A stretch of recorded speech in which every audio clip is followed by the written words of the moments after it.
Hola a todos, ahí se escucha. Bueno, muy bien, entonces, muy buenas tardes a todos, a todas, a todos.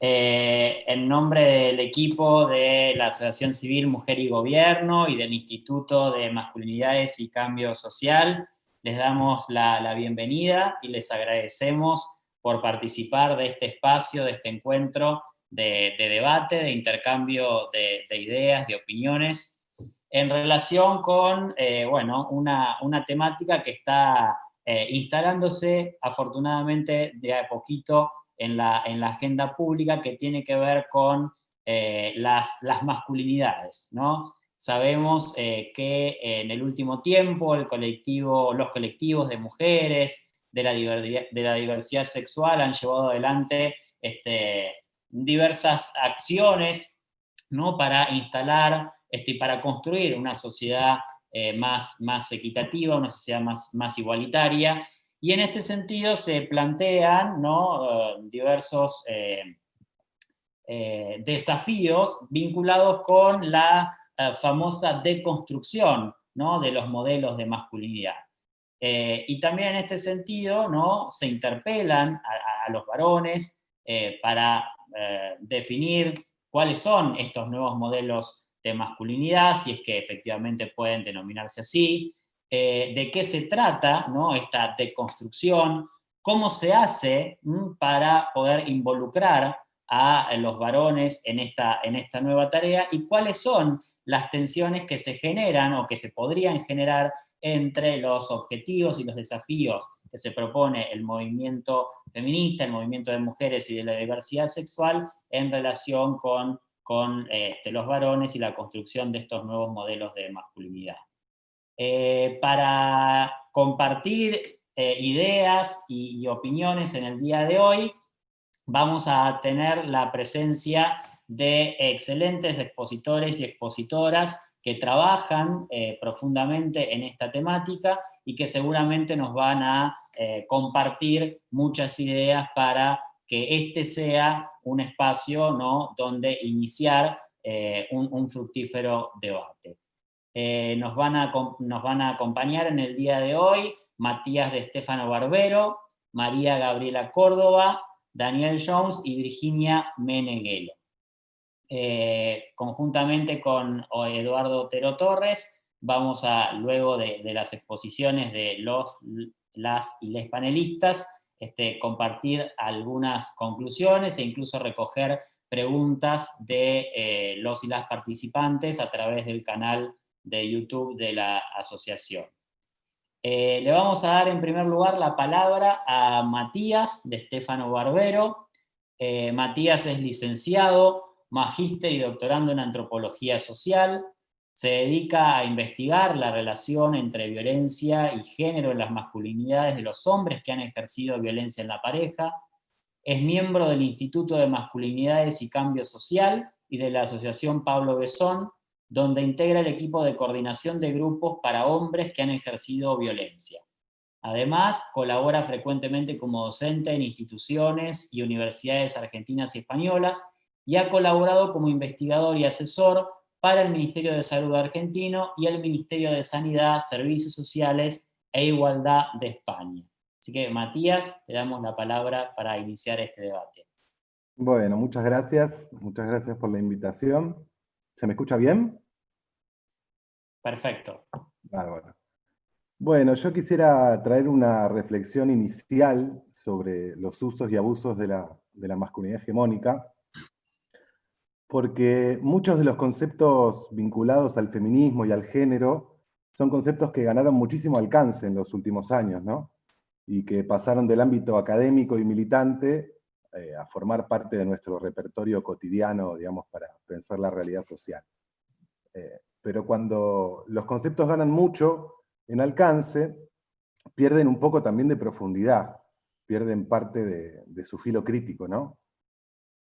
Entonces encontramos que género, masculinidad, incluso feminismo, por mencionar algunos nomás, son conceptos un poco escurridizos, son polisémicos, y que por lo menos puertas adentro son conceptos constantemente debatidos, revisados, criticados. Yo vengo investigando las masculinidades de los hombres que ejercieron violencia contra las mujeres ahí en la asociación Pablo Besón, y creo que especialmente en ese ámbito, el concepto de masculinidad hegemónica terminó siendo un poco el eufemismo erudito de la masculinidad tóxica, o del mero machismo en su versión simplificada, ¿no? Cuando surgió el concepto, hace más o menos 40 años, se extendió como la pólvora, ¿no? Y fue el concepto más popular para pensar cuál es el lugar de la posición masculina en la reproducción del orden de género. Y paulatinamente el concepto fue criticándose, fue revisándose, porque su propuesta inicial que hiciera Raewyn Connell, la socióloga australiana, y sus usos concretos empezó a ver algunas diferencias, algunas distancias. La propuesta inicial era alejarse de la teoría de los roles sexuales y de la socialización de género para advertir el juego de múltiples relaciones en la que la masculinidad se va construyendo, se va batiendo, es siempre negociada, ¿no? En cada una de las prácticas y discursos, y que podía entenderse también dentro de algo más amplio que excede el sujeto como es el orden de género. Con él se preocupó explícitamente por distanciarse de la definición de la masculinidad, una mera, digamos, catalogación de rasgos físicos o de rasgos psicológicos, e hizo hincapié en el carácter relacional, dinámico y estable de la hegemonía, ¿no? Pero cuando ella misma se tomó el trabajo de revisar en un artículo conocido ya los usos que se le han dado al concepto masculinidad hegemónica, advirtió que incluso en la investigación social y en la militancia, ni hablar en los medios de comunicación, no es extraño encontrar que se use la masculinidad hegemónica de una manera, digamos, un poco esencialista, como si fuera una identidad, como si fuera un conjunto de rasgos definibles, reconocibles, como si fuera al final, digamos, una forma de ser. Incluso cuando paulatinamente dejamos de hablar de masculinidad en singular para pasar a considerar las masculinidades en plural, terminó un poco pasando lo mismo que decía Joan Scott, que había pasado con la popularización del concepto género, ¿no? Usamos más los conceptos para describir las diferencias del orden de género, en este caso entre masculinidades, que para interrogar cómo se producen, cómo se reproducen, cómo se contestan en las relaciones de género.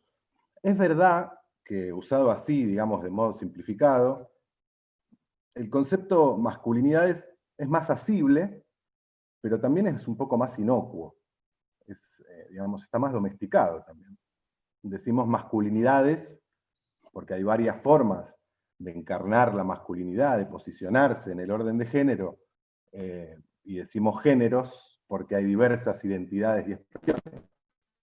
Si bien la pluralización de los conceptos sirvió como estrategia política, digamos, para correr la relación entre sexo, género y sexualidad, de las esencias y de los destinos, también limita un poco las posibilidades analíticas que nos ofrecen para pensar cómo se construyen y estabilizan las diferencias y cómo terminan estas diferencias configurando desigualdades.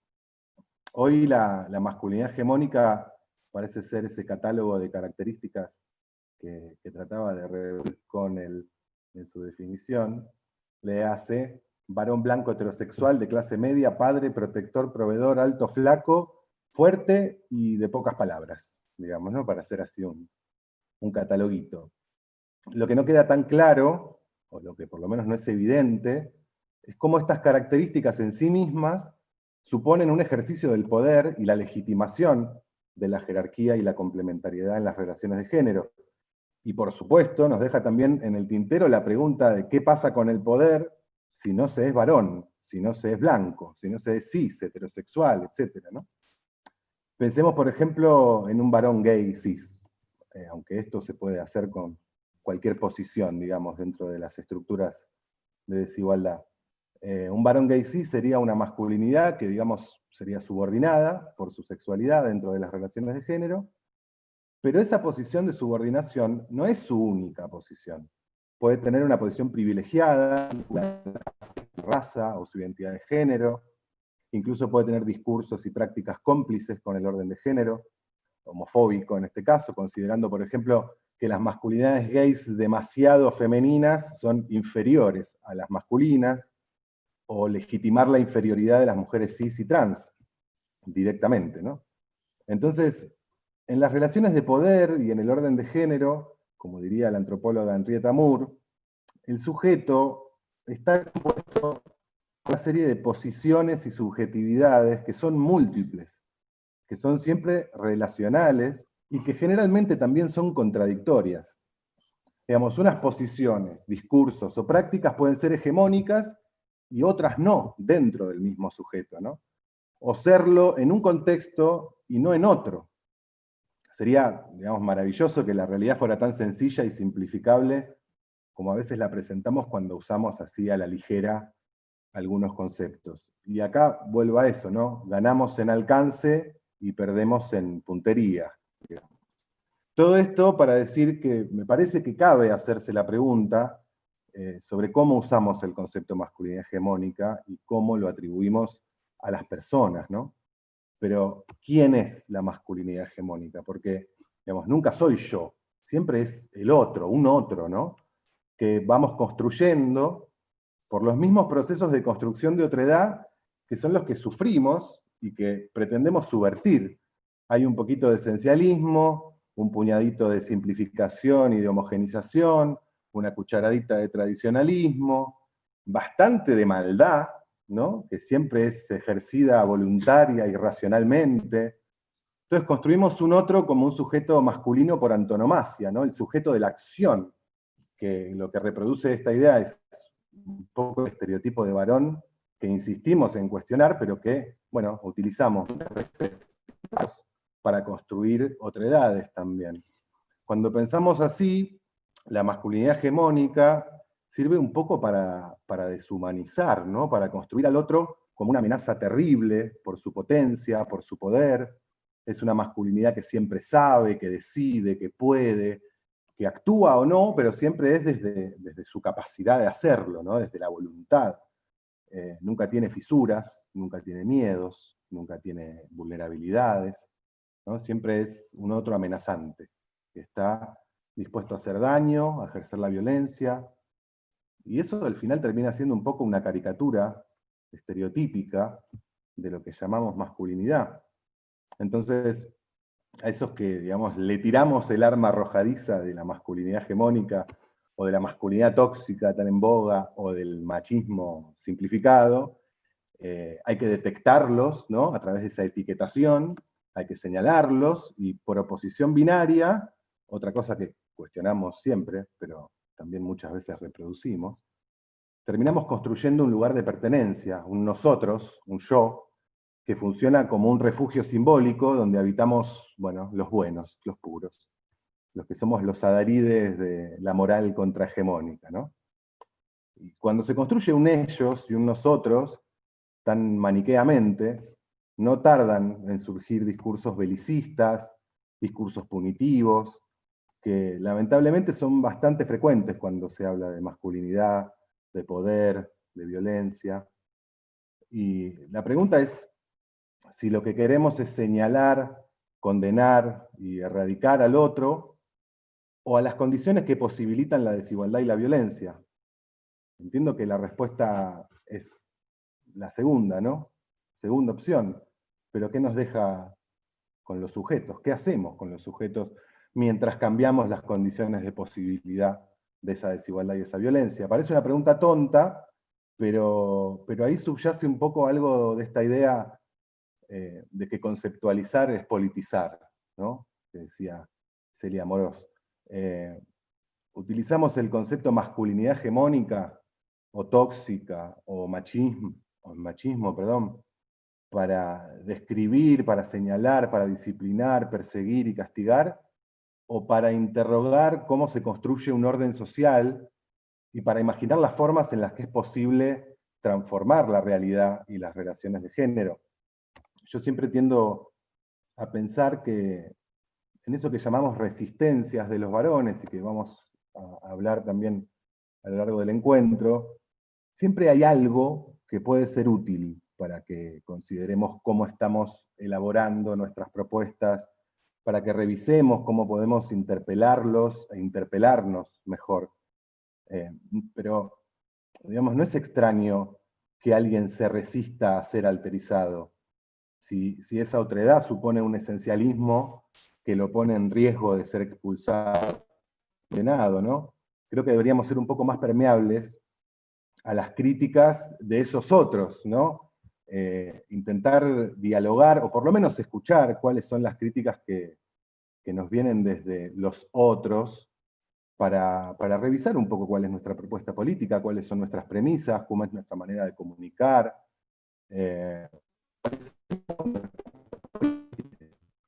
Con esto no quiero negar responsabilidades, ni muchísimo menos, ¿no? Sino ampliar los límites de la responsabilidad para que nos preguntemos qué es lo que queremos hacer con quien ejerce daño o reproduce el orden de género. No tenemos exclusión,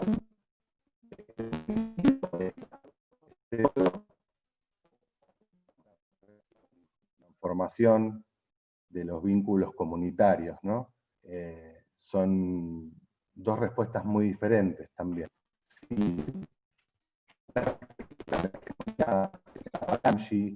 Es la de determinar cómo se libran las luchas.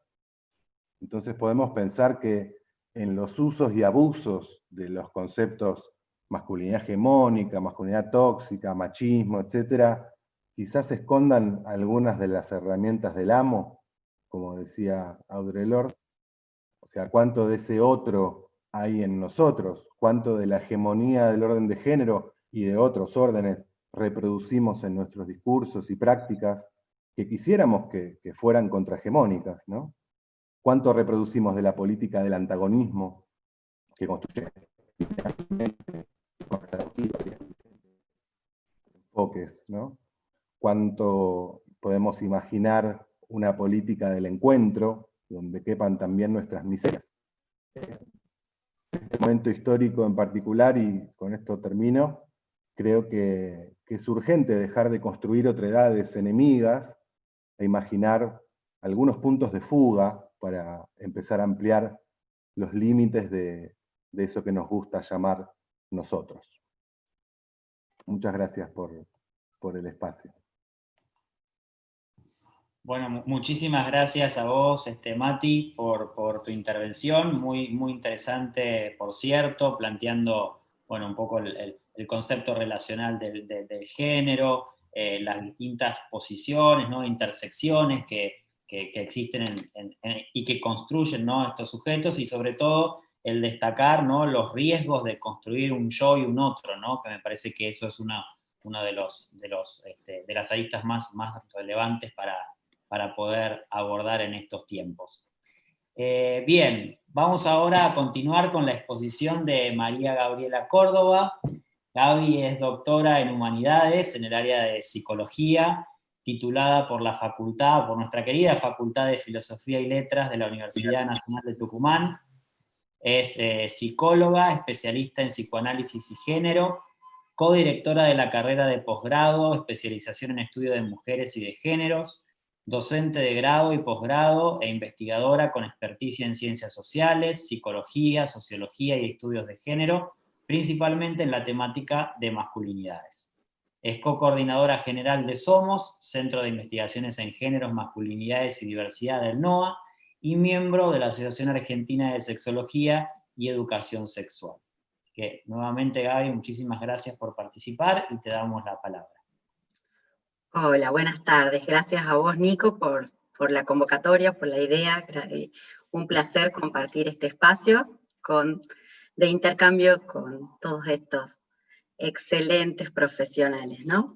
Bueno, y yo hoy de lo que quería charlar un poco con ustedes es de este escenario social actual que se encuentra convulsionado debido a la coexistencia de una ideología patriarcal que ahora está enmascarada en la adopción de un discurso democrático políticamente correcto, ojo, ¿no?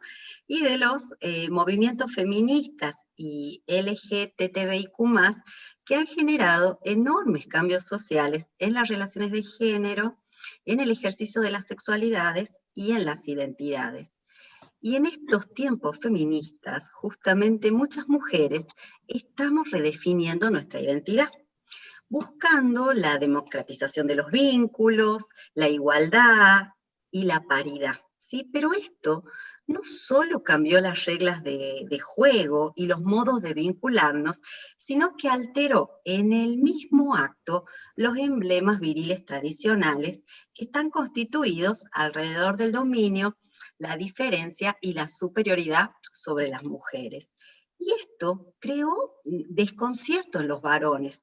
¿Por qué? Porque los cambios femeninos han producido lo que para mí es como un efecto de desestabilización sobre la masculinidad. Y se lo puede observar como una tensión que está presente al interior de los varones. ¿Entre qué? Entre, por un lado, los valores tradicionales viriles que buscan persistir y las presiones para que los varones adopten prácticas igualitarias, que es lo que caracteriza a nuestra época.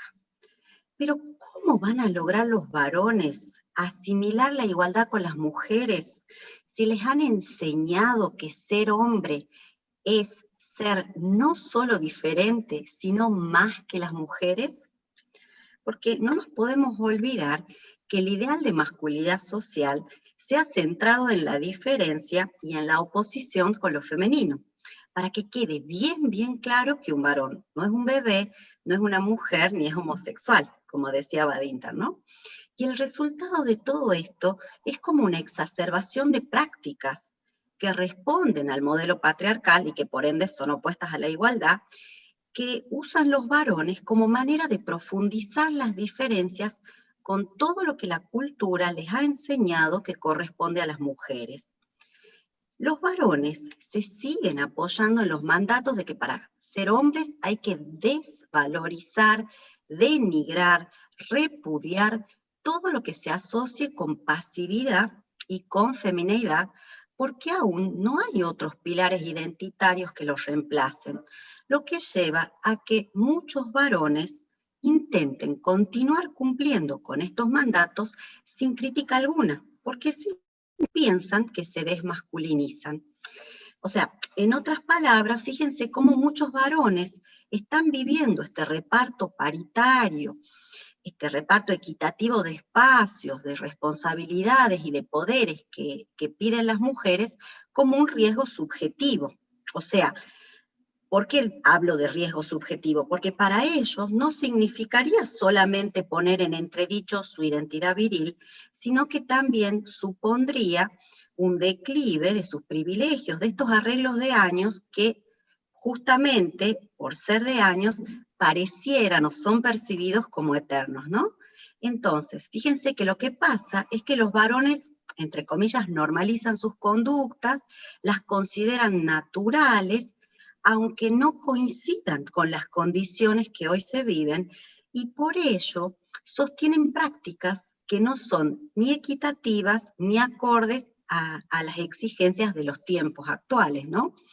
Justamente en este momento de cambios he podido registrar en mi investigación cómo luego de una perplejidad inicial, los varones aparecen al menos con 3 tipos de respuestas que oscilan entre el rechazo ante el cambio y también con diversos matices hay intentos de apertura al cambio.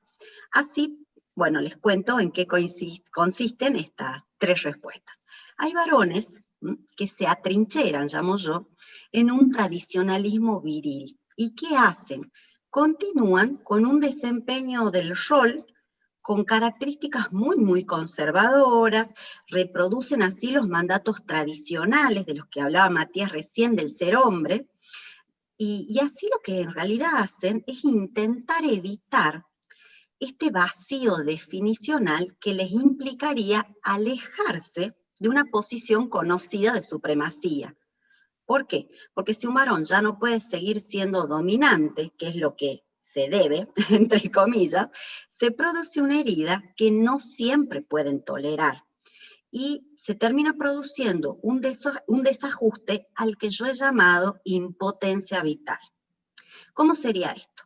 Son varones que están muy preocupados porque las mujeres, justamente impulsadas por el feminismo, se atreven a cambiar los arreglos tradicionales, entonces interpretan cualquier avance de ellas en materia de derechos o en logros sociales como un intento de dominación femenina y una posibilidad de derrota masculina, que los dejaría en un lugar que a ningún varón le gusta y que tiene que ver en el ser subordinados, gobernados, decimos acá en Tucumán, pollerudos también, pues solo reconocen dos posiciones posibles, este tipo de varones, o yo mando o me mandan. ¿Y cuál es el riesgo de esto? Que se vuelven poco saludables para sí mismos y para los otros, y para las otras y para les otros. ¿Por qué? Fíjense cómo los indicadores de violencia de género y de femicidios empeoraron significativamente en los últimos tiempos, peor con la cuestión de la pandemia, ¿no? Como si se tratase de una llamada al orden, podríamos decir, a las mujeres. ¿Por qué digo esto?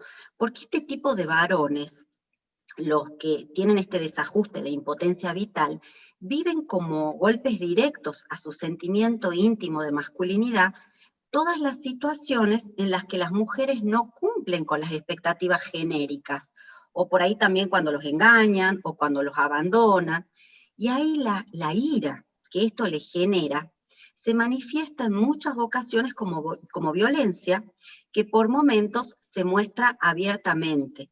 Ellos dicen, cuando yo los entrevistaba, que es para encauzarlas y para poner a las mujeres, textual, en el lugar que les corresponde. O, en otros casos, también me decían que hay que hacerlo con cuidado, porque ahora te meten denuncias por cualquier cosa, ¿no? Hay otros varones que adoptan los discursos políticamente correctos, que también circulan hoy, pero que en realidad lo que hacen es intentar ayornar los elementos estereotipados y tradicionales de lo que es ser hombre en su cotidianeidad. ¿Y qué termina pasando? Que aparecen contradicciones entre el discurso manifiesto y lo que hacen, sus prácticas. A estos varones yo los llamo supuestamente deconstruidos. ¿Por qué? Porque son los que se adaptan parcialmente a la equidad que les demandan las mujeres, pero no por una creencia o un deseo propio. Lo que quieren es evitar un conflicto mayor con ellas, ¿sí? Así, por ejemplo, son los que, entre comillas, ayudan en las tareas de la casa, una ayuda que cuando aparece es solo eventual y está sujeta a las ganas del varón en cuestión. O sea, si vos le decís, hay actividades que las califican como eminentemente femeninas. Por ejemplo, limpiar un baño nunca, por ahí elegir qué ropa se van a poner los chicos es complicado por la cuestión de las combinaciones. Esas son tareas como ir a hablar a las maestras. O sea, hay hasta actividades de la casa que están todavía discriminadas en cuestión de género. Pero fíjense entonces que esta supuesta deconstrucción es puro maquillaje. ¿Por qué? Porque no se corren del lugar de privilegio, de elegir qué hacer y qué no.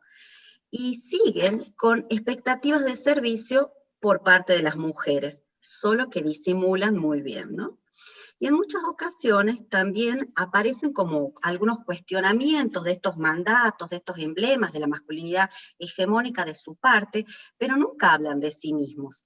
Hablan de otros varones, que son así, que son así, como que no les atañe personalmente esta cuestión, ¿no? Fíjense cómo acá creo yo que se suman dos cuestiones, ¿sí? Por un lado, estos varones temen transgredir el modelo hegemónico de masculinidad. ¿Por qué? Porque la censura y la crítica de los pares varones es muy efectiva. Entonces, muchas veces esto los lleva a reproducir las condiciones patriarcales, por más que no acuerden del todo con ellas. Y además, no nos podemos olvidar que su identidad genérica y su autoestima se apoyan en bases androcéntricas y patriarcales. Entonces, si movemos estos pilares que sostienen su existencia, los sentimientos que le despiertan a estos varones es la confusión y el temor, porque no hay modelos o representaciones, digamos, fuertes que supongan una noción de masculinidad diferente. Eso está como en construcción todavía. Entonces, en otras palabras, es como que este grupo de varones temen cambiar porque consideran que el cambio les supondría un riesgo subjetivo, un declive de privilegios, y no hay nada que los compense de eso, ¿no? Hay un tercer grupo de hombres que, lamentablemente, en mi provincia, que es muy machista, Tucumán, son menores, pero existen por suerte, y yo los he llamado como que se encuentran en un proceso más consciente de cambio. ¿Qué quiero decir con esto? Que están intentando privilegiar la igualdad de género y entonces definen el ser varón en referencia a potencialidades y debilidades personales, lejos de las posiciones forjadas como exclusivas por la masculinidad tradicional. Es como que se posicionan de un modo más crítico que el grupo anterior frente a estos emblemas, a estos mandatos de la masculinidad tradicional, y lo buscan redefinir de un modo más saludable, porque dicen que eso les serviría tanto a ellos mismos por su propio bien y ayudaría al bienestar de sus vínculos. Y lo llamativo es que ellos dicen que este cuestionamiento a lo masculino no es una moda, sino que es un proceso continuo que significa estar atento constantemente a las prácticas propias, a los modos en que me comunico, a cómo me posiciono frente a las personas que me rodean. Dicen que este ejercicio supone un estilo de intento de ser consciente de estos privilegios que están tan naturalizados, dicen estos varones, y así, con diversos matices, en mayor o menor grado, consideran que aspiran a la igualdad, ¿no? Quisiera cerrar mi intervención haciendo hincapié en que en estos tiempos feministas se están produciendo nuevos escenarios para las prácticas sociales que requieren revisar los modos de vinculación entre los géneros para que podamos producir algunos cambios. Pero cambiar conlleva un trabajo personal y tendemos a decir que los varones deben hacer el sacrificio de despojarse de privilegios en pos de la igualdad.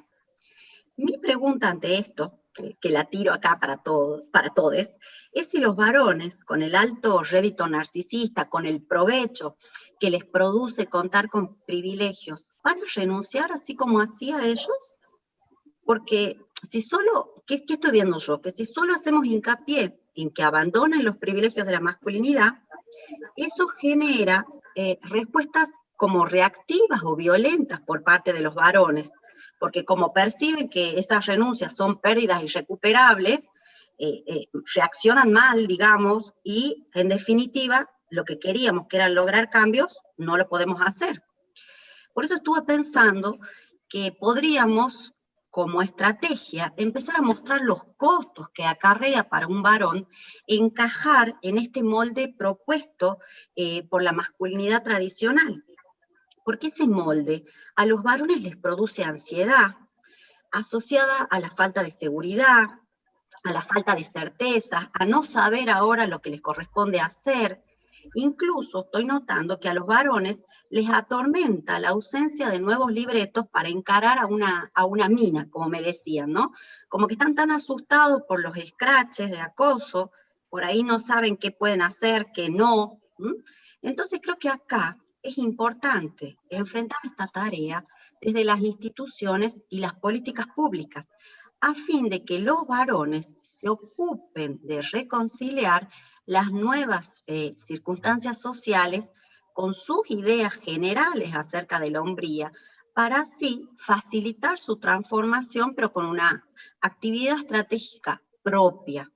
Porque yo creo que ese sería el punto de entrada para nuevos comportamientos viriles que sigan una lógica más alineada a la igualdad sustantiva, es decir, a esta capacidad de hacer plenamente efectivos los derechos universales en la vida cotidiana para todas, todos y todas. Muchísimas gracias. Bueno, muchísimas gracias a vos, Gaby, también por tu brillante exposición. Muy, muy interesante esta cuestión, ¿no?, de la alteración de los emblemas viriles y de la amenaza, ¿no?, que sentimos muchos varones por estos avances, como bien vos decías, de los feminismos. La necesidad, creo yo, ¿no?, que planteas un poco de construir nuevos modelos sociales con los cuales también los varones podamos sentirnos identificados y a partir de allí construir nuevas prácticas, y un poco interesante también la estrategia que planteás, ¿no?, para hacerlo, que esperemos podamos retomarla en el debate luego de las exposiciones de los demás panelistas. Vamos a continuar ahora con la exposición de Daniel Jones. Daniel es doctor en Ciencias Sociales y licenciado en Ciencia Política por la Universidad de Buenos Aires, investigador adjunto del Consejo Nacional de Investigaciones Científicas y Técnicas, CONICET, profesor regular adjunto de la carrera de Sociología. En el último tiempo se dedica a la investigación y en la intervención en debates sobre masculinidades, y nos destaca que vive en el barrio de Once con su hijo de 9 años, León. Así que, Daniel, te damos la palabra.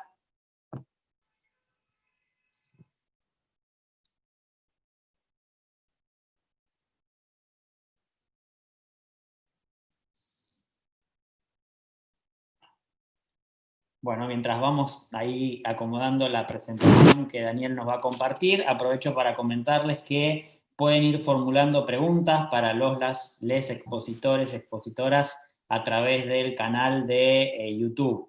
Ahí está habilitado ya para que si quieren ir formulando preguntas, lo puedan ir haciendo para el intercambio posterior a las presentaciones. No sé si ya estamos ahora, Daniel. Hola, hola, hola. Ahora sí. Sí, justo en el momento que tenía que escuchar la presentación, se me cortó. Bueno, acorde a la precariedad de nuestras vidas en este contexto, que quizá igual no somos, o por lo menos en mi grupo no soy de las personas que la está pasando peor, agradezco mucho la invitación, tanto a Mujer y Gobierno como al Instituto de Masculinidades. Voy a hacer una presentación breve, acorde a quienes me antecedieron, que se ciñeron al tiempo, así podemos dejar más espacio para el intercambio, por una cuestión de estructurar algunas ideas y que quede algún tipo de registro. También hice este pequeño PowerPoint que le voy a pedir a Nicolás que controla, lo vaya avanzando, que le puse el título, bueno, que ven ahí, el feminismo a tu chabón, interpelaciones a los varones cis-hetero desde el con 2 temporalidades. Si en algún momento nos escucha algo o falla el sonido, por favor me avisan. Que es pensar una temporalidad del mediano plazo, que es el impacto que ha tenido el crecimiento del movimiento de mujeres, de las disidencias sexuales y el feminismo en general a partir de junio de 2015 con la concentración del Ni Una Menos y el movimiento social que se amplificó, a una temporalidad corta que es el aislamiento social preventivo y obligatorio como una suerte de laboratorio social donde experimentar algunas tensiones en las relaciones de género. Podemos avanzar si querés. Bueno, una serie de preguntas que ordenan cuáles han sido los impactos sobre las masculinidades de la expansión, digamos, del feminismo y la creciente importancia pública de las reivindicaciones. Por supuesto que esta temporalidad... Un segundito, León, saca el perro. Esta temporalidad, por supuesto que viene de mucha más larga duración. En Argentina están los encuentros nacionales de mujeres, el feminismo tiene una tradición, por lo menos desde la década del 70, pero creo que la masificación que genera el Ni Una Menos ha hecho que se aceleren algunos tiempos y sobre todo que se agudicen una serie de contradicciones en las relaciones entre varones y mujeres y que se politicen ciertas aristas de esos vínculos que antes todos como problemas personales, individuales, y que ahora adquieren un cariz político.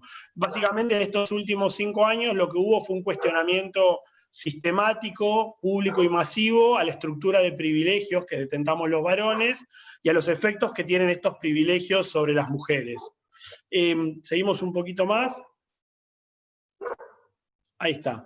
Bueno, ¿cuáles fueron algunas acciones disparadoras? Esto lo voy a pasar rápido, lo pueden ver ahí. Las concentraciones del Ni Una Menos, el primer paro nacional de mujeres. Es importante recordar que el primer paro al macrismo lo hicieron las mujeres, no las centrales de trabajadores de conducción masculina, justo en un día donde se da a conocer, digamos, la anulación del fallo en el caso de Lucía Pérez y la necesidad de hacer nuevo juicio, paros internacionales de mujeres cada 8 de marzo, y acá me quiero detener en algo que es cómo la mirada internacional está puesta en la dinámica y en la potencia del movimiento de mujeres en Argentina, es decir, cómo en otros países del mundo, esto uno se da cuenta en el mundo académico, cuando comienza a haber una suerte de turismo de investigación, ¿no? Cuando algunos tesistas de universidades norteamericanas comienzan a elegir como tema de investigación un movimiento social de su país, es que hay algo que está llamando la atención en esa agenda más internacional.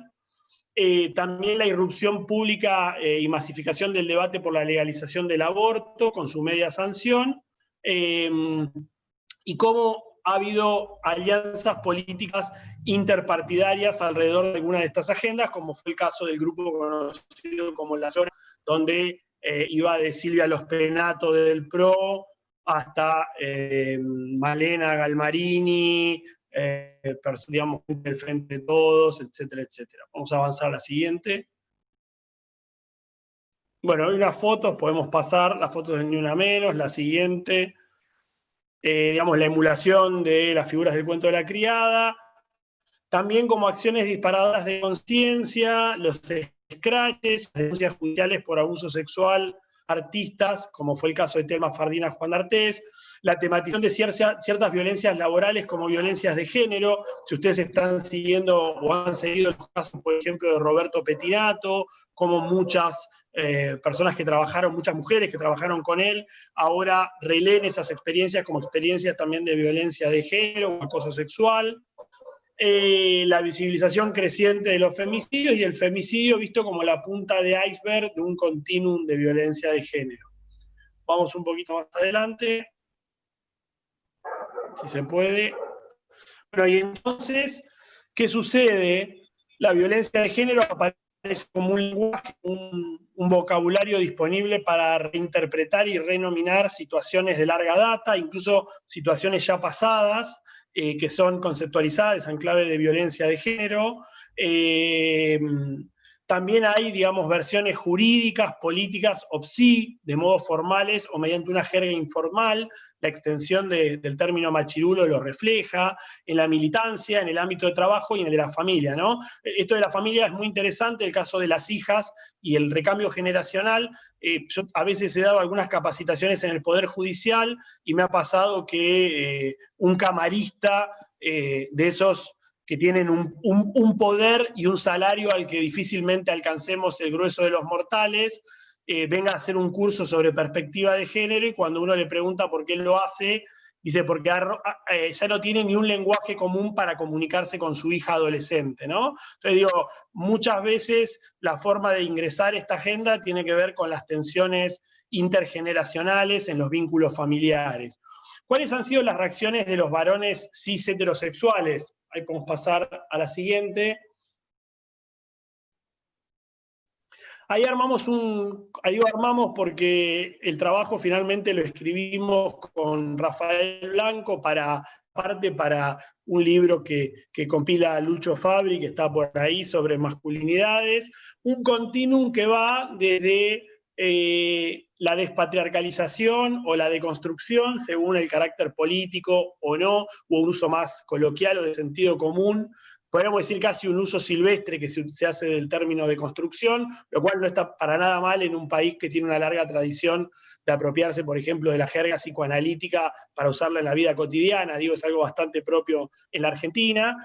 hasta el acompañamiento silencioso de esta agenda, las ansias de protagonismo que tenemos muchas veces los varones, ¿no? Querer llevar la bandera de arrastre en una marcha convocada por el movimiento de mujeres, o querer estar en la lista de oradores, la impostura, es decir, este doble juego entre hacer como que estamos cambiando para no cambiar nada, hasta el backlash, que me parece un fenómeno que tiene particularmente interés, que es esa reacción sistemática, conservadora, renovada, frente a los avances del movimiento de mujeres, que en muchos países del mundo donde el movimiento de mujeres y de las disidencias sexuales han conseguido legislación, ha habido una retracción luego un movimiento de reflujo, ¿no? En América Latina es muy conocido el caso de Con mis hijos no te metas, el movimiento que surgió en Perú, pero ya comienza a tener una serie de capítulos locales, por decirlo de una manera, donde no es lo mismo que el viejo activismo conservador episcopal, por decirlo de una manera. Tiene otro tipo de características que podría ser tema de otro conversatorio.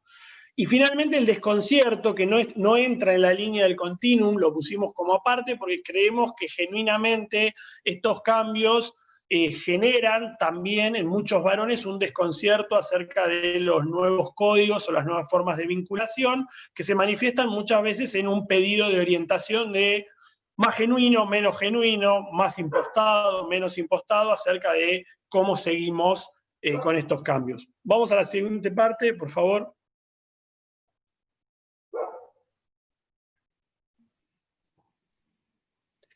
Bien, otras reacciones de los varones con las condenadas más recientes han sido la EMIA y el ASPO, que pusieron en estas desigualdades de género. No es que el aislamiento inventó las desigualdades de género, pero lo que es cierto es que está funcionando como una suerte de laboratorio social, por decirlo de alguna manera, de ciertas dinámicas relacionales, no solamente de pareja, también de parentalidad, por ejemplo, que atraviesan y o son moldeadas por otras masculinidades. Un ejemplo que para mí me parece particularmente significativo, y con esto quiero ir cerrando ya la presentación, es el relativo a las tareas de cuidado y la reproducción de la vida doméstica, y cuáles han sido los potenciales impactos del feminismo en las dinámicas, sobre todo en el caso de las parejas heterosexuales, ¿no? Avanzo un poquito más.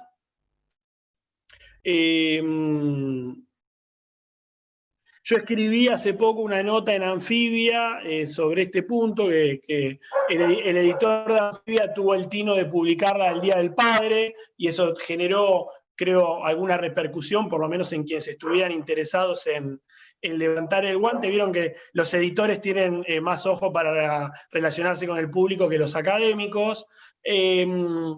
Y ahí lo que escribí son una serie de viñetas que generan tensiones en las situaciones de aislamiento, ¿no? Por ejemplo, padres que quieren mantener el ritmo habitual del trabajo, pese a estar en casa, ya sea por obligación de su empleo para no perder productividad, o porque simplemente prefieren trabajar a las actividades domésticas, ¿no? Yo, una amiga me dice que sospecha que su pareja varón a veces se encierra y habla con la computadora como si tuviera un Zoom para no hacerse cargo de ciertas actividades, ¿no? Y entonces ella irrumpe para ver si efectivamente está teniendo un tipo de interacción o es simplemente una estrategia de corrimiento de la responsabilidad o de reparto de tareas domésticas. Padres que nunca habían pasado tanto tiempo, tantas horas con sus hijos y no saben muy bien cómo administrar ese tiempo. Y ahí yo quiero introducir el mandato, una suerte de nuevo mandato, que para un perfil de masculinidades comienza a desarrollarse, que es el de disfrutar al máximo del vínculo con hijos, con hijas. Avanzo un poquitito más, Nicolás. La siguiente, ahí está. Padres que tratan de mantener a raya sus miedos por el virus, el aislamiento y las consecuencias económicas. Padres que disimulan esa creciente sensación de incertidumbre y vulnerabilidad. Padres que expresan tristeza y angustia para extrañar a sus hijos. Todas las disposiciones iniciales para gestionar la ASPO no consideraban la situación de hijos de padres separados y padres y madres separadas. Con el tiempo se fue legislando, pero eso generó que de hecho muchos padres aprovecharon la circunstancia, y digo padres a propósito en masculino, para desentenderse de sus responsabilidades parentales, pero en otros casos hubo circunstancias donde fue impedido. De hecho, en ese artículo que publiqué en Anfibia hay varios fallos judiciales en ambos sentidos para revertir esas situaciones. En este panorama lo que refleja es una coexistencia entre un modelo de masculinidad tradicional, según el cual el padre varón debería ser no solamente económicamente proveedor, sino también emocionalmente estable, y una serie de cuestionamientos y de prácticas alternativas que han ganado espacio, al menos entre las clases medias urbanas. Avanzo un poquito más, ya casi terminando. Bueno, y el cierre es un poco más propositivo, ahí en un juego de palabras con Lucho Fabri, que fue uno de los lectores de la nota antes de publicarla, y jugábamos con la idea de qué normalidad no vamos a volver. De todas maneras lo puse como signo de pregunta, porque después de la nada, realmente no querés volver a esa normalidad, digamos, de los privilegios, es decir, realmente algo de esto hace mella en la vida, porque también es cierto que hay una tentación muy grande, que es traducir estos nuevos modelos de masculinidad y estos pactos de género más equitativos como un juego donde no habría pérdida, ¿no? Un poco en la línea de lo que decía digamos, la colega antes de, en la exposición anterior, acerca de, bueno, resaltar no solo los privilegios que se pierden, sino las cargas que tiene la masculinidad.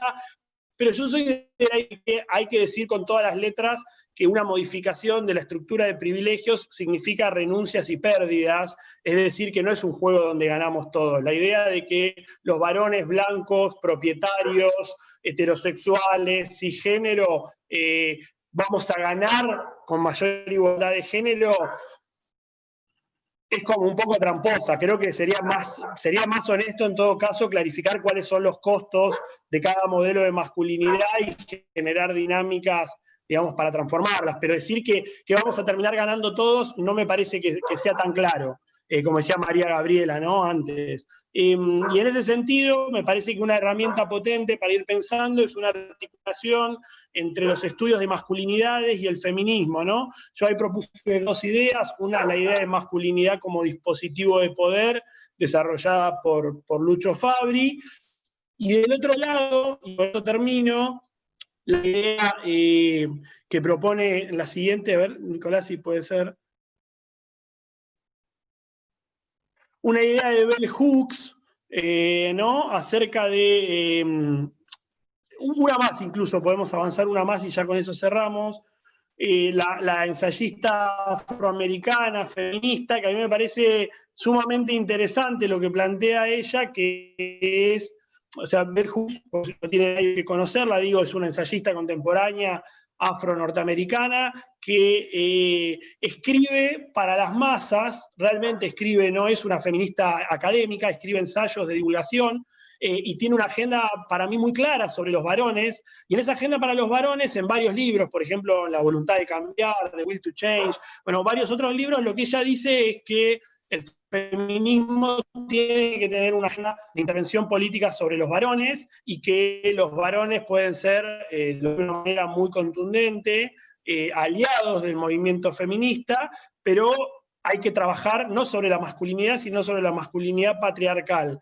y hay que ir desarmando. Y ella dice que la paternidad es una vía de entrada para trabajar sobre las masculinidades, y cree que los cambios que obliga a asumir una paternidad responsable son un territorio de experimentación favorable para modificar las entidades y las prácticas de los varones. Bueno, acabo de un libro de Bell Hooks, resumirlo en 2 frases, supongo que si ella me escuchara no estaría de acuerdo, pero confío en que cuando se genere el debate, poder. Una última cosa, creo que al final, Nicolás, una cosita más de cierre. Bueno, eso, también una agenda propositiva. También desconfío un poco de los varones que nos sentamos en paneles o mesas de discusión de estas características, generalmente con un público mayoritariamente de mujeres o varones que están con un proceso político de revisión, y nos flagelamos a nosotros mismos y de alguna manera solamente pedimos disculpas por todo lo mal que hemos hecho. Me parece más políticamente potente señalar algunos caminos, y me parece que en ese sentido comprender a la masculinidad como un dispositivo que produce subordinaciones y a los feminismos como herramientas que interpelan y transforman, pueden servirnos para un contexto extraordinario como el del aislamiento obligatorio del COVID, para reflexionar acerca de ciertas experiencias generizadas. A mí me parece que algunas fricciones que están surgiendo, por supuesto que descarto de plano como algo productivo cualquier forma de violencia de género, pero creo que algunas fricciones que están surgiendo en los arreglos hogareños, producto de cómo el escenario macro impacta en esas relaciones, pueden ser fecundos a la hora de modificar las formas de ejercicio o de performar nuestras masculinidades. Cierro con una anécdota muy chiquita. Un amigo mío cuya mujer, por decirlo rápidamente, es pañuelo celeste, es decir, es una mujer que estuvo en contra de la legalización del aborto, me dice que desde que está tan empoderada por los avances del feminismo y de las mujeres en la esfera pública, lo vuelve loco con que nada es suficiente de lo que hace en términos de tareas domésticas, en términos de cuidado de los hijos, y que por cualquier cosa le marca la cancha. Yo creo que genera helicópicos, incluso independientemente de las posiciones que se tienen en los debates públicos. Es decir, hay un grupo de mujeres que están muchísimo más empoderadas y que hay un corte generacional significativo que está trastocando las relaciones de género y que obliga a los varones a ver qué hacer y actuar esos vínculos.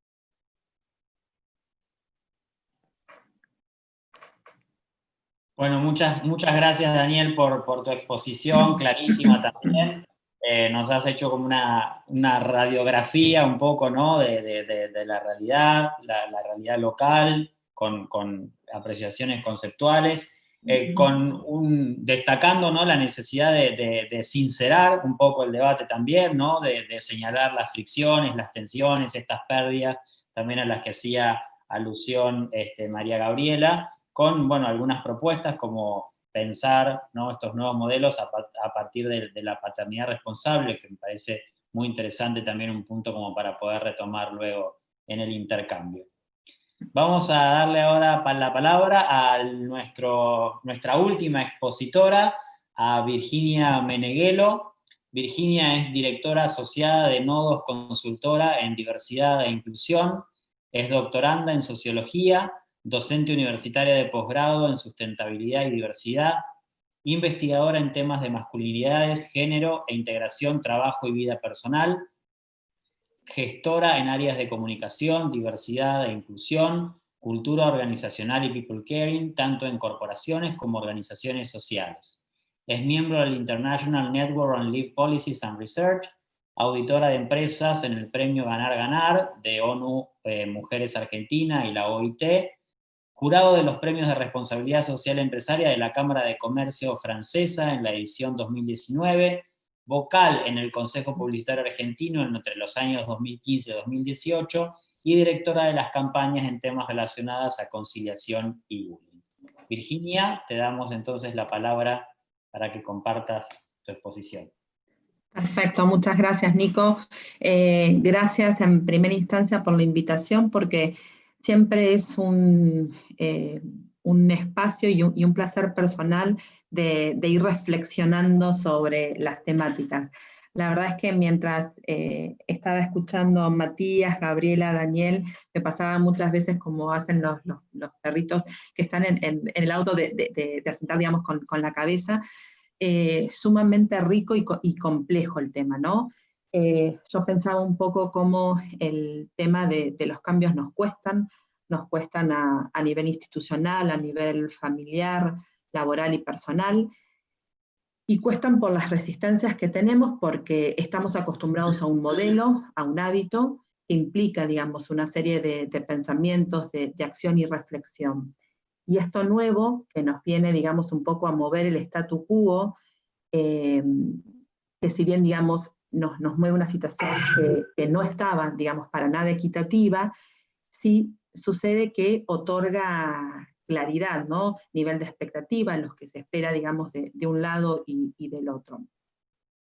Y acá para mí el interrogante fuerte que nos encontramos en momentos de cambios sociales, donde se anuncia cambio de paradigma de lo teórico, pero también desde el activismo, porque hay un espacio donde no caló tan profundamente, y creo que tiene que ver en lo cotidiano y en lo laboral. Y entender también que las personas estamos en diferentes estadios, que un poco esto se estuvo comentando. Y que también estamos en un momento que ha pasado, digamos, en otros momentos históricos, donde nadie quiere estar, digamos, del lado señalado como el que está mal. Gabriela comentaba, digamos, como estos tres, digamos, grandes como estadios, ¿no? Desde la resistencia más fuerte hasta personas, digamos, que están más del lado de un cambio, y algunos que están como en la mitad en un pseudo. A mí me interesa mucho quienes están en esa mitad, que dicen, estoy de acuerdo, pero en donde no hay una acción. Porque quienes están reflexionando y pensando un poco lo que Daniel al final comentaba, ya vienen con un proceso sumamente rico. Y quienes están del otro lado, digamos, de la polarización, van a encontrar cualquier argumento para no estar a favor. El tema es qué pasa, digamos, con esas personas que están en la mitad. Y me pasan, digamos, dos cosas. Por un lado, y esto hablándolo más a nivel en espacios laborales y sobre todo, digamos, en empresas, muchas veces uno encuentra como el falso logro. Y la frase típica es, nosotros tenemos una mujer que es directora, ¿no? Y con eso ya estamos, nos salvamos, somos súper abiertos, inclusivos. O cuando dicen, digamos, en otros ámbitos, no, pero la verdad es que las mujeres no se pueden quejar, porque compáralo con tu abuela, o sea, compáralo con décadas atrás. Y entonces, es verdad, no estamos en ese mismo espacio, y esto genera como una meseta, digamos, una cuestión de estancamiento. Daniel anteriormente comentaba de alguna manera, digamos, la fuerza que tuvo el movimiento Ni Una Menos en Argentina, y cómo se fue expandiendo a toda Latinoamérica. Y otro movimiento, el Me Too, en el 2017, también, digamos, muy fuerte.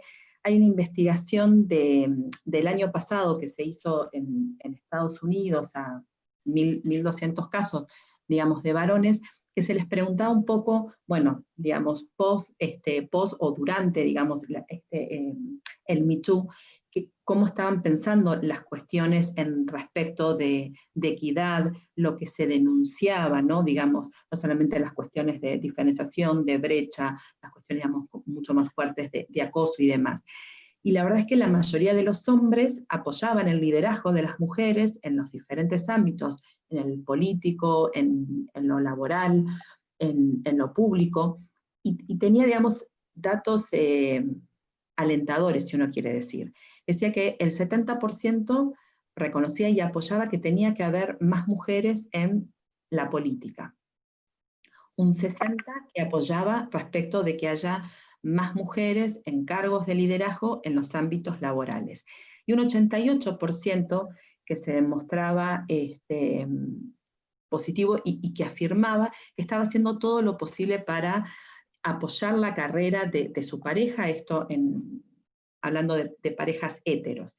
El tema es que se le hizo la misma pregunta a las mujeres respecto de cómo veían el accionar de los varones, y estos números que estaban siendo como tan lindos, ¿no? Un 80, un 70 y demás, baja a un 41% en cuanto a cómo perciben que los varones están apoyando de manera, digamos, concreta, digamos, en acciones. Y acá, digamos, lo interesante de interpelar al varón es porque todavía siguen siendo los que están en la mayoría de los espacios de poder. Y que también tienen una gran carga, ¿no? Porque este tema de que hay como una forma como más hegemónica de ser varón, tampoco les gratuita, o sí, les gratuita, digamos, al varón. Y algo que la verdad es que esta situación que estamos viviendo ya hace como muchos meses, que tiene que ver con el COVID, desnudó sin pudor, la verdad es que las diferencias discursivas y de comportamientos, y sobre todo, digamos, el tema de los varones respecto de la división de tareas del hogar, del cuidado, en donde apoyan y empoderan a las mujeres para que crezcan, pero todo esto se daba en un ambiente, digamos, en el cual, sobre todo las cuestiones de cuidado, estaban distribuidas porque había una escuela que estaba abierta físicamente, porque había guarderías, o porque se tenía, digamos, una persona que venía, digamos, al hogar a hacer, digamos, mucho de ese trabajo, pero que ahora, digamos, empezó a cambiar rotundamente. Entonces, como desde ese discurso, ¿no? Digamos, sí, positivo, lo empezamos a ver que en la práctica no es tan así. Y entonces, tomando un poco esta situación actual, pensaba, digamos, el pre-COVID, el durante que estamos viviendo, y pensar, digamos, como un poco el post. Y sobre todo en temas de corresponsabilidad, ¿no? Entonces, antes de la pandemia, en América Latina, había estudiado de 2 a 6 veces más que las mujeres realizaban el trabajo doméstico. Esto no nos llama la atención, uno ve diferentes encuestas y son cuestiones que se mantienen, que van aumentando.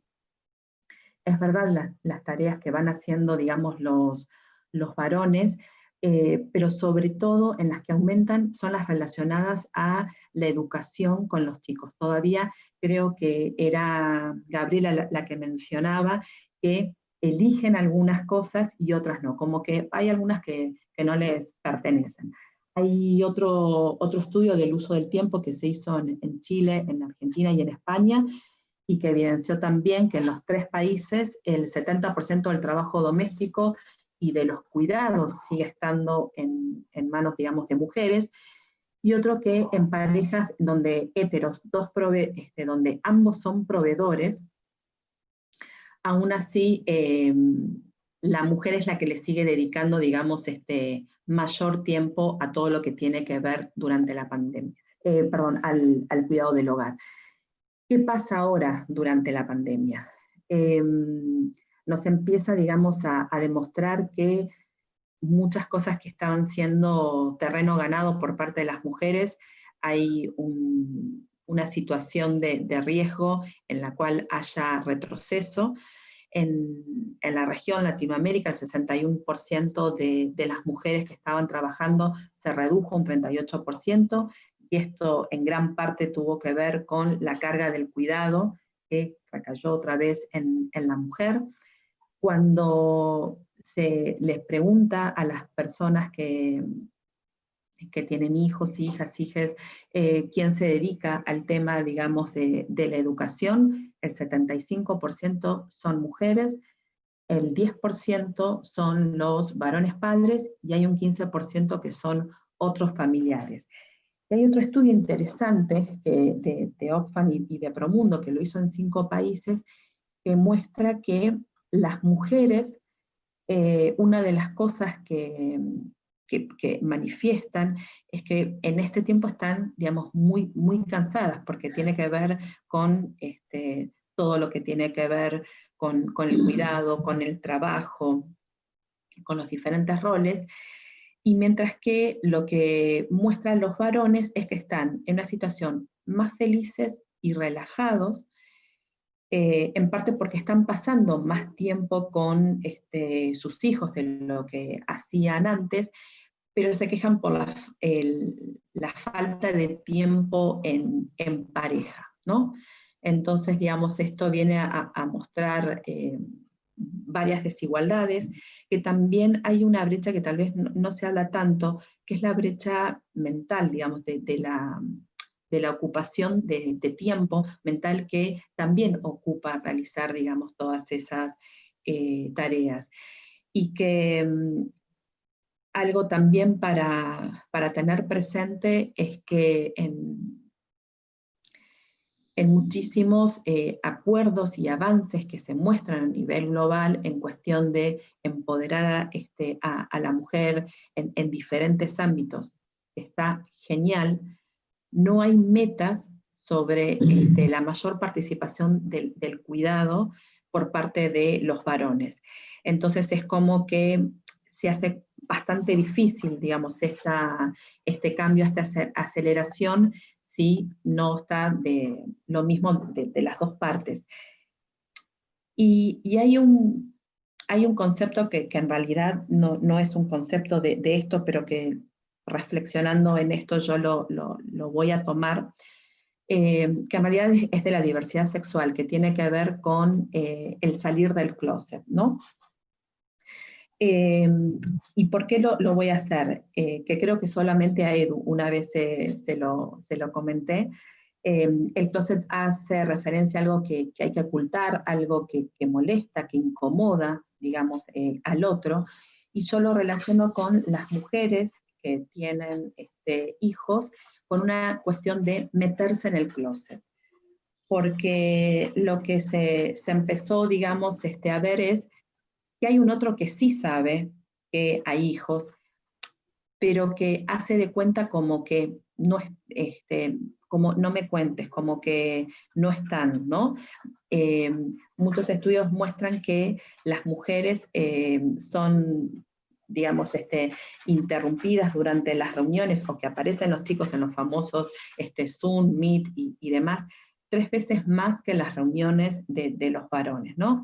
Y acá un poco para ver, digamos, como las dinámicas que se dan en los propios hogares, si es que hay algo ya en el aire que hace que los más pequeños empiezan a intuir que a mamá, digamos, la puedo interrumpir, pero que a papá no, o cómo es ese diálogo y esa distribución interna.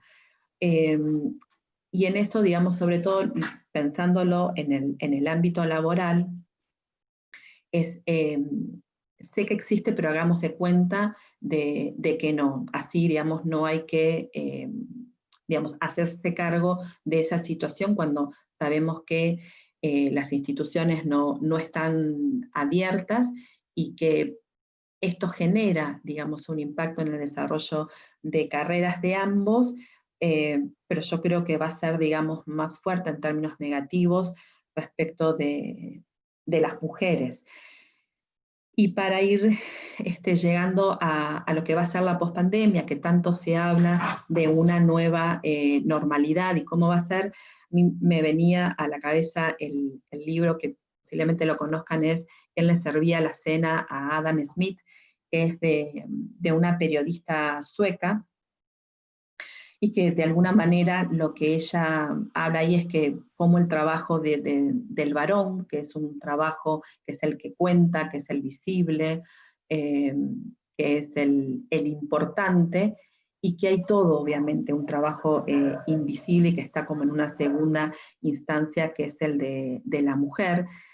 Y entonces en esto de repensar nuevas masculinidades, y cómo tener, digamos, también una mirada inclusiva, es que me parece que tenemos que empezar a superar, digamos, divisiones de pensar lo masculino, lo femenino, lo público, lo privado, lo productivo, reproductivo, y tenemos la oportunidad de poder hacerlo con acciones bien concretas en los espacios en los cuales uno esté, que genera conversaciones que son incómodas, que mucho, digamos, acá se habló de pérdida, de que tradicionalmente muchas tareas fueron también pensadas como de menor valor, pero son las fundamentales para el desarrollo, y siento eso, que estamos en un momento de debate, ¿no? Que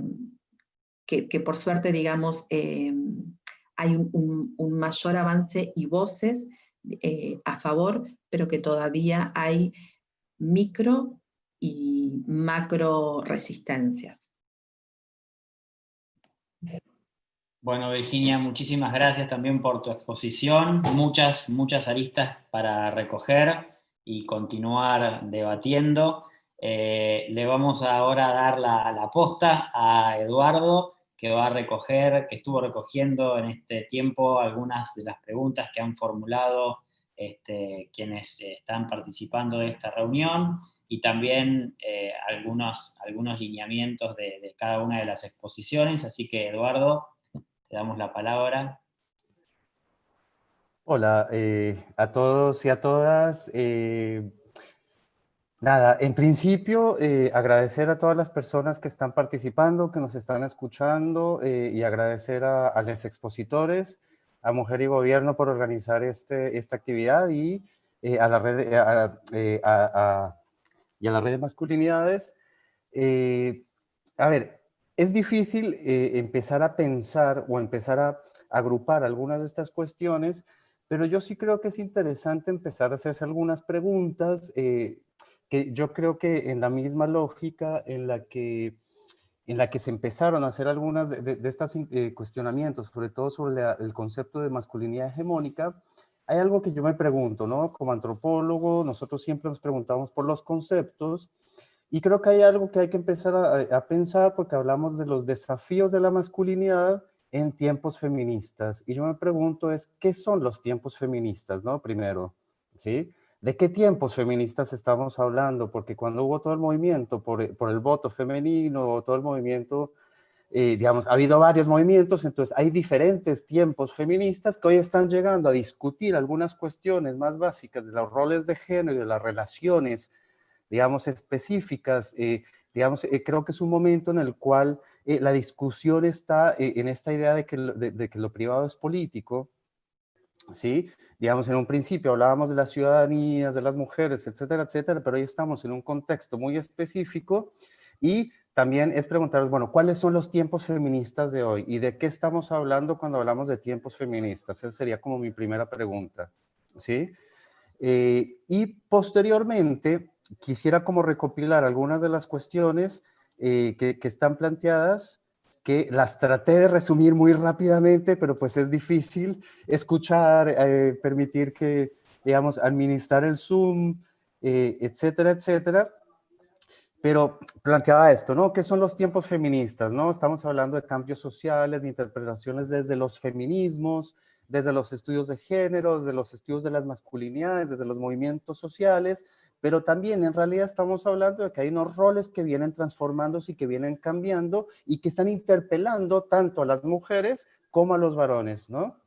Por otra parte, creo que es importante, digamos, tener en cuenta esta idea de las masculinidades, que también hay que empezar a interrogar el uso del concepto de masculinidad hegemónica, ¿no? Porque los que trabajamos en temas de masculinidades sabemos claramente que esta idea de la masculinidad hegemónica es como esta idea de algo que no se logra y que se está permanente buscando. Entonces el varón hegemónico siempre es el otro, ¿no? La categoría esencialista siempre es la de otra, y cuando lo reconozco en mí, lo reconozco como una culpa. Entonces casi como que busco que me saquen esa culpa, ¿no? Y creo que es importante, más allá de eso, pensar en cuál es el uso que se le está dando a este concepto. Y los riesgos, un poco lo que yo quiero plantear acá, es de construir una otredad binaria, ¿no? Es decir, Paul Preciado, en el libro del Manifiesto Contrasexual, se pregunta, no, Paul Preciado no, perdón, me equivoqué, Judith Butler, se preguntaba sobre las estrategias que está utilizando el feminismo para invisibilizar otras feminidades, y ponía en cuestionamiento, digamos, cuestionaba el feminismo. Y en este sentido creo que también tenemos que pensar qué categorías de masculinidades hegemónicas estamos construyendo, porque estamos construyendo casi que un enemigo que no podemos asir, ¿sí? Frente a esta construcción, bueno, están los desafíos que claramente presentan Gabriela, Viri y Daniel, que hay reacciones de los varones que van desde la impotencia vital hasta la conciencia de cambio, como diría Gaby, el continuum de reacciones del que habló Daniel, los espacios familiares y de trabajo que están empezando también a generar ciertos desafíos y las micro y macro resistencias de las que hablaba David, ¿no? Y finalmente, la pregunta de cómo renunciar a los privilegios. Hay diferentes propuestas, ¿no? Una es, y algo que resuena constantemente, bueno, es el cambio personal, ¿no? El reflexionar sobre sí mismo. Gaby planteaba el mostrar los costos para los varones de encajar en el molde de varón tradicional, la alteración de emblemas viriles y amenaza, y bueno, los roles, las paternidades, digamos, las nuevas paternidades, también cómo están transformando estas relaciones de género y las relaciones con los feminismos. En este marco, quisiera plantear, digamos, algunas preguntas, ¿no? Una que hicieron a Gaby, que le hicieron a Vir, pero bueno, que constantemente los diferentes expositores se fueron presentando, y tiene que ver es cómo proponer una estrategia de transformación que sea colectiva, grupal o comunitaria, ¿sí? Digamos, esta pregunta inicialmente se le hicieron a Gaby, pero yo quisiera planteársela a los cuatro expositores.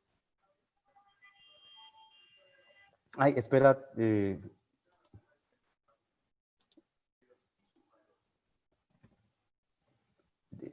Los micrófonos.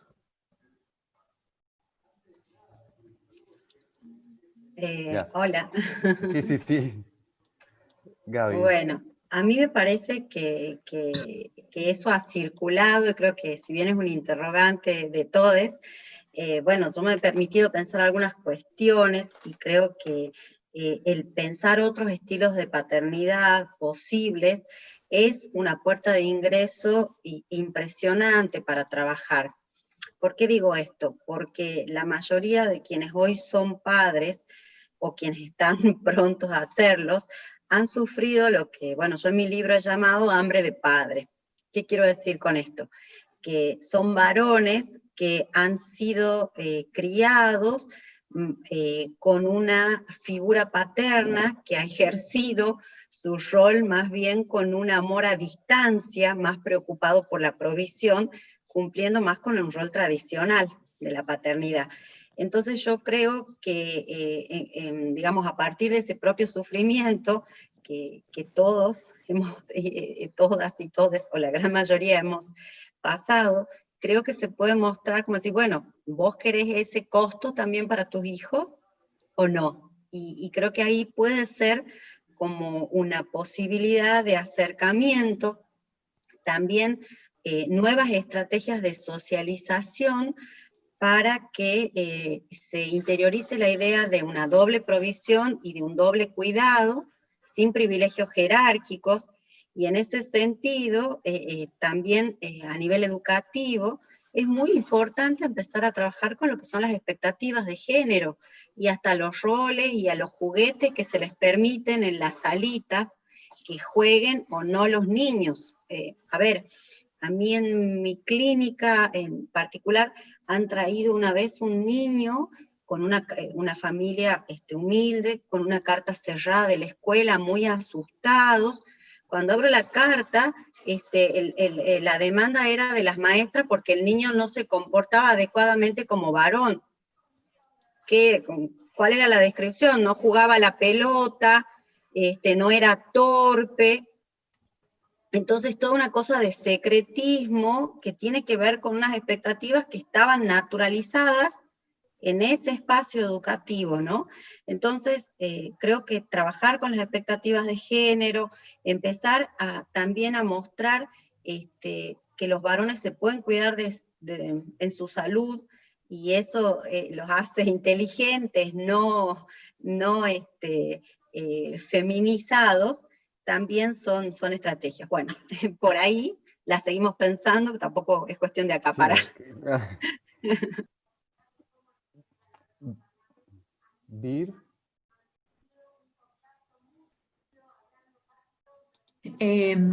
Sí, la verdad es que coincido con lo que decía Gabriela. Hay un tema, sobre todo, digamos, en la paternidad, que hace mucho clic, este tema de no repetir un modelo que la mayoría de las personas tuvimos, pero que se le hace también, aún al hombre, digamos, como más consciente, se le hace muy difícil llevarlo a la práctica.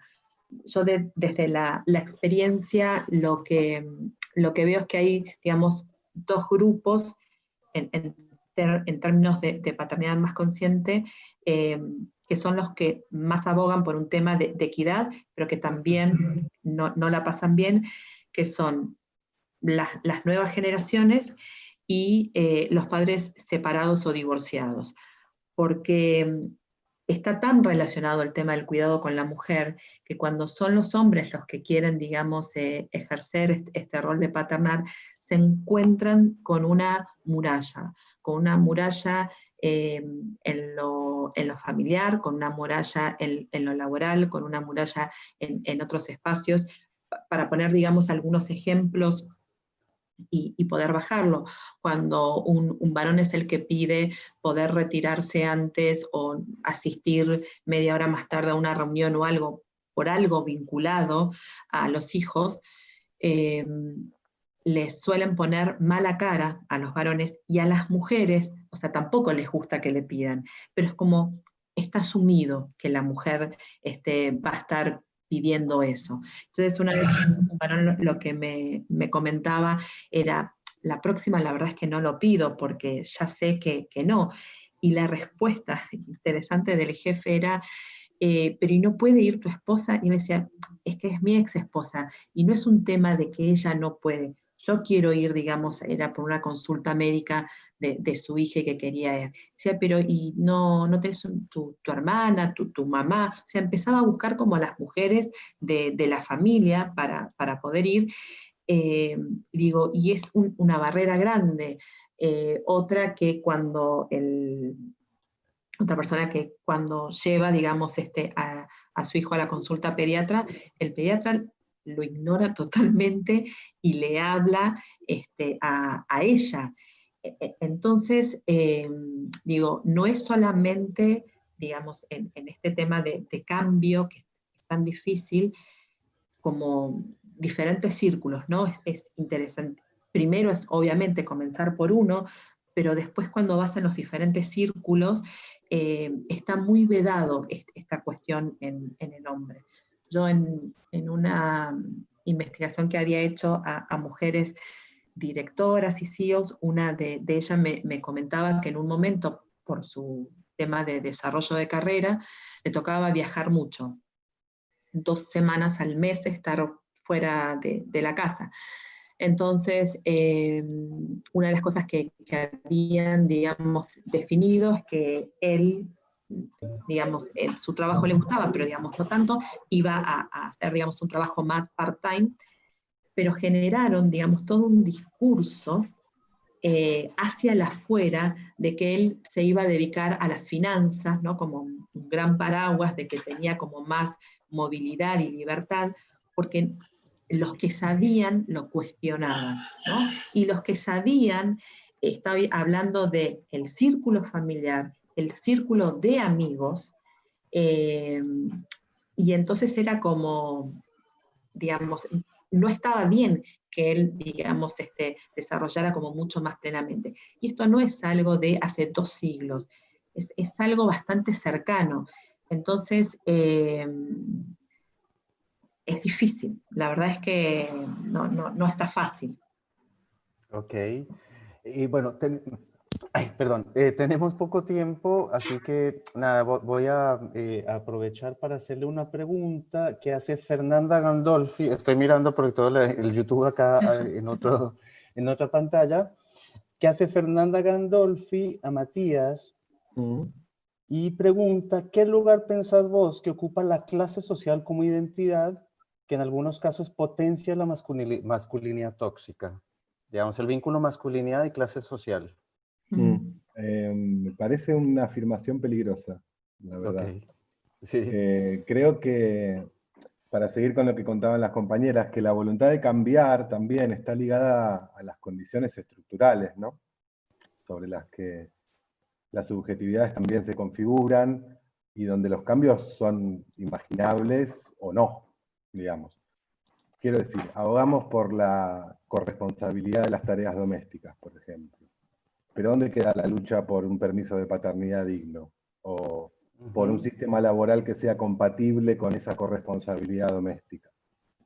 Yo la pregunta de la clase o de la raza, pensando también en el feminismo interseccional, me parece, bueno, no quiero decir una cuenta pendiente tampoco porque sería ser injusto, pero me parece algo que tendríamos que recuperar, poner un poco más en valor en los estudios de masculinidades, que sí lo hace, por ejemplo, Bell Hooks, como contaba Dani, de decir que no es lo mismo unas condiciones estructurales atravesadas por el racismo o por la clase para pensar la corresponsabilidad doméstica, por ejemplo. Un hombre que trabaja 14 horas en unas condiciones de semi-esclavitud, y nosotros le estamos haciendo unas reivindicaciones o un llamado, una interpelación desde un, por decirlo de alguna manera, desde un paradigma medio blanco, clase media, que me parece que termina resultando injusto, ¿no?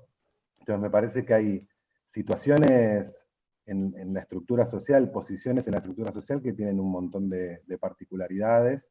En ese sentido también repensar epistemológicamente desde dónde estamos haciendo propuestas políticas y hacia quién le estamos hablando. Digamos, no es lo mismo hablarle a un varón blanco de clase media heterosexual que hablarle a un varón racializado que está en una situación, o sea, no, y después decir, no, es que tiene resistencias a lo que estamos proponiendo. Y bueno, claro que tiene resistencias, quiero decir, también le estamos hablando desde un lugar que no lo interpela en lo más mínimo, digamos, que no interpela su subjetividad, su posición en el mundo, su manera de entender el mundo, bastante más allá del género también. Quiero decir, sabemos que la subjetividad se configura en unas condiciones estructurales determinadas también, y sabemos que, bueno, es importante tener en cuenta el género, pero es importante tener en cuenta la raza, la clase, la edad, etcétera, ¿no? Entonces, me parece interesante pensar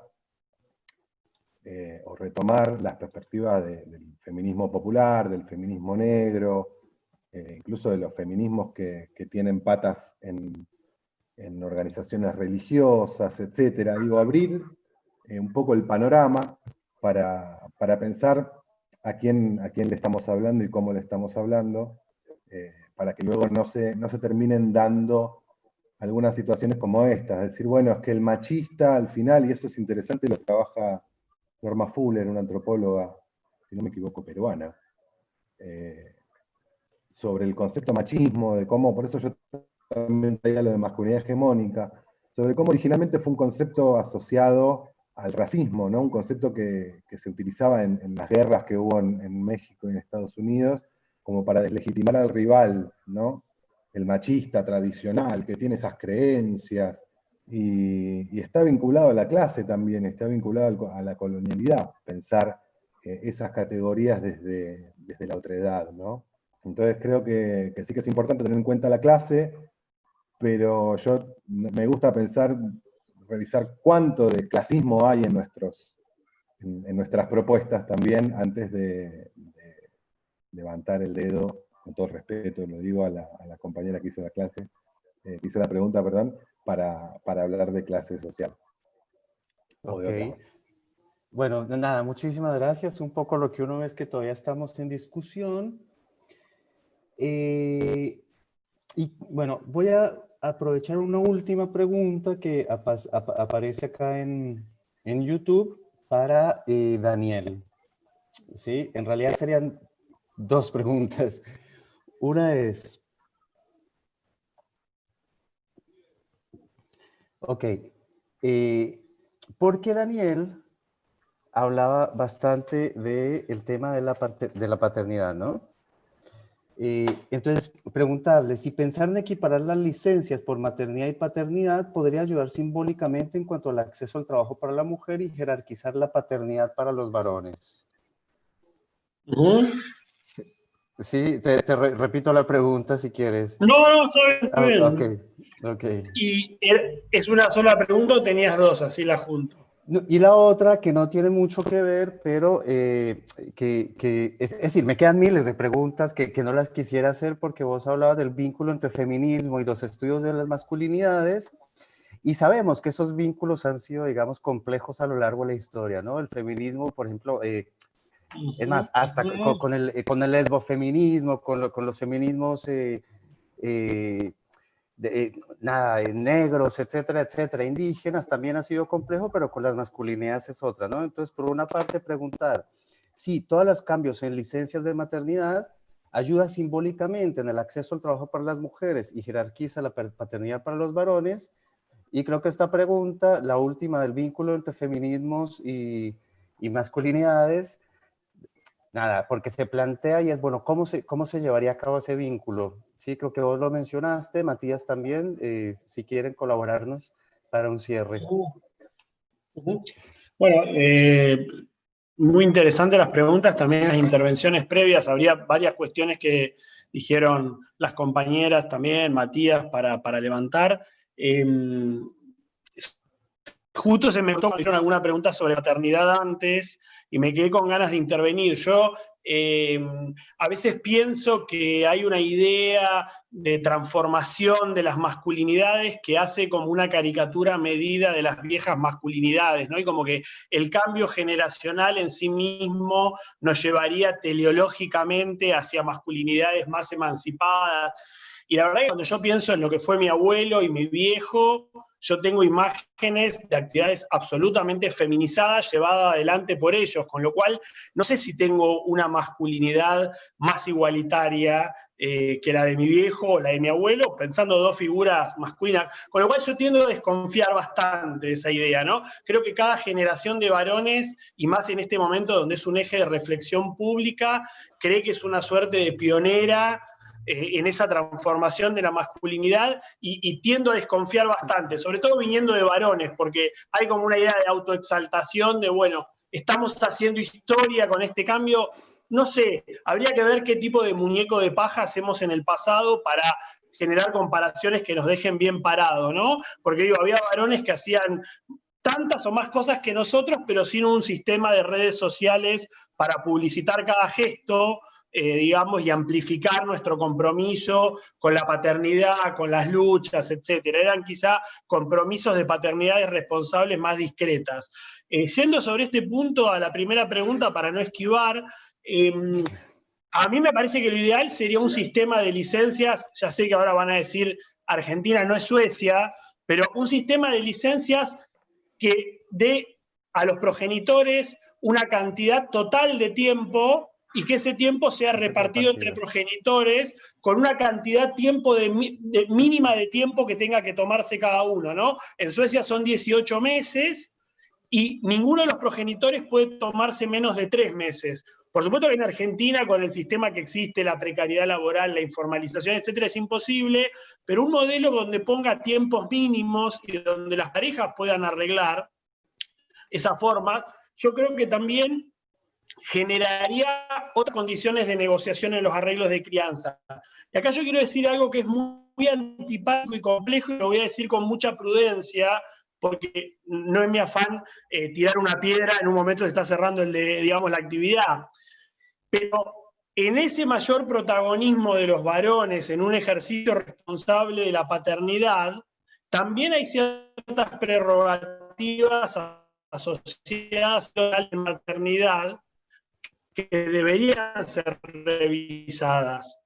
Concretamente estoy pensando, por ejemplo, en cómo funciona muchas veces la justicia de familia. Siguiente, tiene muchas menos herramientas para perseguir a un padre que no quiere hacerse responsable económicamente, afectivamente, etcétera, que para favorecer los derechos de un padre que sí quiere hacerse responsable. Es decir, hay situaciones de desigualdad, por ejemplo, en la ley jurídica, donde los padres que tenemos una voluntad y una vocación de criar, no siempre tenemos las situaciones tan fáciles, tan claras, es complejo. Digo, lo que sucedió básicamente durante el comienzo de la ASPO fue que muchos padres que teníamos un arreglo de hecho de 50 y 50, nos quedamos un montón de tiempo sin ver a nuestros hijos, hasta que finalmente hubo un decreto rectificador. Digo esto para complejizar el panorama en torno a las desigualdades de género y los privilegios y naciones. En un país donde gran parte de los padres que deberían pasar cuota alimentaria no lo hacen, digo, para poner todo en contexto, ¿no? Porque si no, pareciera un país ideal donde hay todos varones con vocación de pasar cuota alimentaria. Y finalmente, sobre la otra cuestión que señalabas, Eduardo, durante muchísimos años, te diría que unos 10 o 12 años, que en mi vida son un montón, tuve muchos prejuicios en reconocerme feminista. Siempre era un varón que leía sobre feminismo y que le interesaba, no existía la expresión aliade, ¿no? Entonces, siempre era como ir pisando huevos para, bueno, si yo la verdad, siguiendo la definición de Diana Mafia, creo que hay una desigualdad estructural entre varones y mujeres que perjudica a las mujeres. Si yo creo que eso está mal, y si yo en tercer lugar estoy con vocación política de hacer algo para revertir esa desigualdad, ¿por qué no puedo querer participar del movimiento feminista? Que es distinto de decir que quiero encabezar el movimiento de mujeres, lo cual sería ridículo en su formulación, o que quiero tener el protagonismo. Lo que digo es, los varones en un movimiento feminista amplio, en muchas conceptualizaciones de feministas no separatistas, tienen un rol, y tienen un rol fundamental, porque si no hay una forma de recontractuar las relaciones de género, ¿cuál es el escenario? El escenario es el separatismo o la guerra de los sexos. Digo, perdóneme, pero es Valery Solanas. O sea, digo, ¿cuál es la forma que tenemos? Entonces digo, en la medida en que nosotros pensamos, también no tengo una visión romantizada de que podemos recontractuar sin... León, por favor, saca el perro que va a romper la ventana. No podemos recontractuar las relaciones de género sin fricciones. Esto va para las fricciones todo el tiempo. Y fricciones con las parejas, nuestras compañeras de trabajo. O sea, ¿quién dijo que va a ser fácil eso? Yo agradezco tener una pareja mujer, agradezco tener una pareja mujer, pero una pareja mujer que además se encarga de resaltarme cada vez que aprovecho mis privilegios para generar subordinaciones dentro de una relación de pareja heterosexual. Agradezco tener compañeras de cátedra que visibilizan todas las veces por las cuales yo llego a lugares que ellas no llegan. Agradezco tener compañeras de militancia que lo señalan. ¿Es la función de las mujeres? Yo no creo que sea la función de las mujeres, pero agradezco que existan esas mujeres y esas relaciones, porque la verdad, en muchas cosas vamos a recontractuar en la medida en que se friccione y un poco hijos del rigor somos. Nadie se levanta a la mañana y dice voy a renunciar voluntariamente a mis privilegios. Hay un poco, digamos, de chicotazo en esos vínculos de fricción de parte de las personas que ocupan lugares subordinados que políticamente motorizan esos cambios. Nadie lo hace como una renuncia voluntaria, reflexiva. Ese es un sujeto cognoscente que no existe más que en la filosofía política del siglo XVII. Ok. Perfecto. Edu.